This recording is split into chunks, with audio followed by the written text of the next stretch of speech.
莊子穿越時空救咗佢。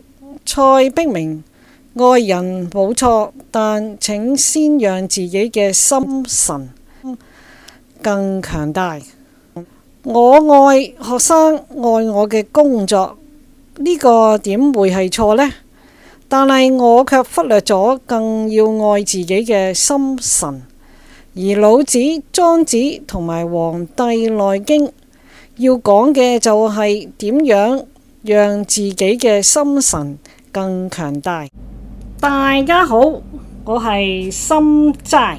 以下係雜誌《日日是好日》，作者李旭軒，同蔡璧名相約喺呢一日，係喺雨後木造房餐廳裏邊，雨聲滴滴答答嘅。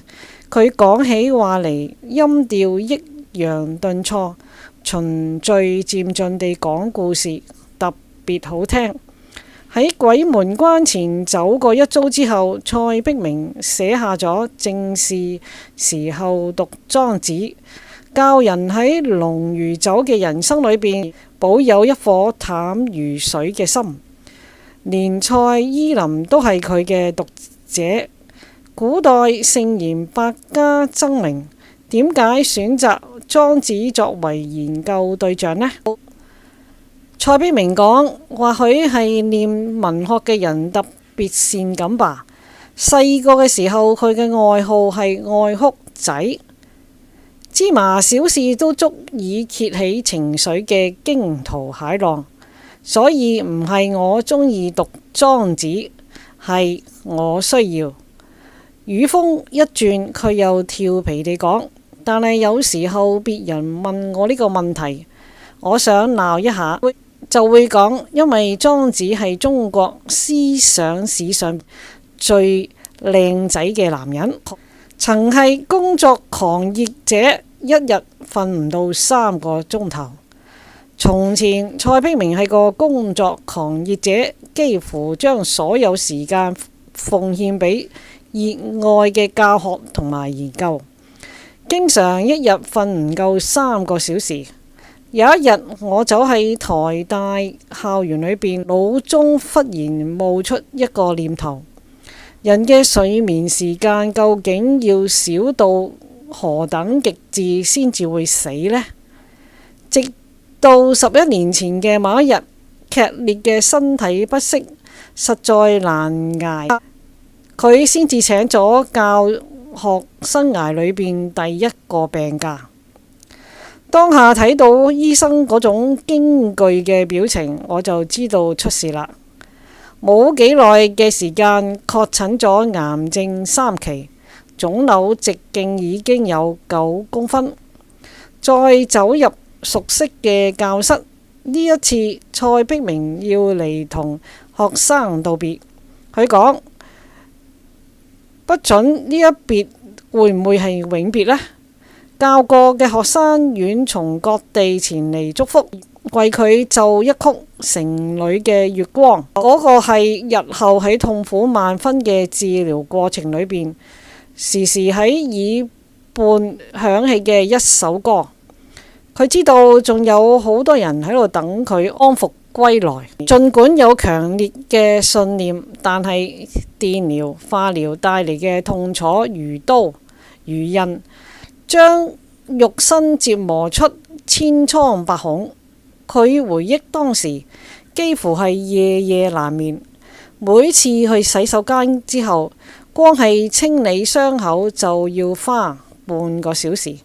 我嘅看護待唔久，照顧我實在太痛苦，佢哋寧願去照顧植物人。某一日，母親撥電話過嚟，聽見電話另一頭係錐心刺骨嘅哀號，猶如嚟自地獄嘅聲音，令母親整整1星期都唔忍再打電話過嚟，彷彿站喺懸崖嘅邊角，再退一步就要摔入萬丈深淵。蔡璧名意識到必須自救，佢拾起畢生所學，嘗試操作莊子嘅神形，意指讓心神回歸到最平靜嘅狀態。喺化療、放射線治療嘅劑量咁高嘅狀態之下，如果情緒再有一絲嘅波動，嗰個指甲龜裂，黏膜出血嘅速度都會急速加劇。中西醫並行，癌症3期，直徑9公分，腫瘤消失，病愈。蔡璧名本身暗中醫，家學武術，對穴道按摩、氣功都有相當嘅熟悉。徵詢醫生同意之後，每日有2個小時嘅時間，佢拔掉身上管線，開始喺病房練太極拳。講亦奇怪，不出幾日嘅時間，夜裏起床小便嘅次數就減少啦。平日常人2-3週先至能做一次嘅療程，佢1週嘅時間就能再承受。中西醫並行嘅治療之下，蔡璧名嘅腫瘤果真消失，病愈，連醫生都認為呢個係醫學無法解釋嘅奇蹟。幾千年前嘅智慧喺佢身上發揮咗關鍵效用，人生突如其來嘅考驗終於順利通過咗。更珍惜嘅係蔡璧名梳理出老天要俾佢嘅呢一封訊息。人有志向係好正常，我愛學生，愛我嘅工作，呢個係點會係錯嘅呢？但我卻忽略咗更要愛自己嘅心神。而老子、莊子同埋《黃帝內經》要講嘅就係點樣讓自己嘅心神更強大。佢將所思撰寫成新書《醫道同源》。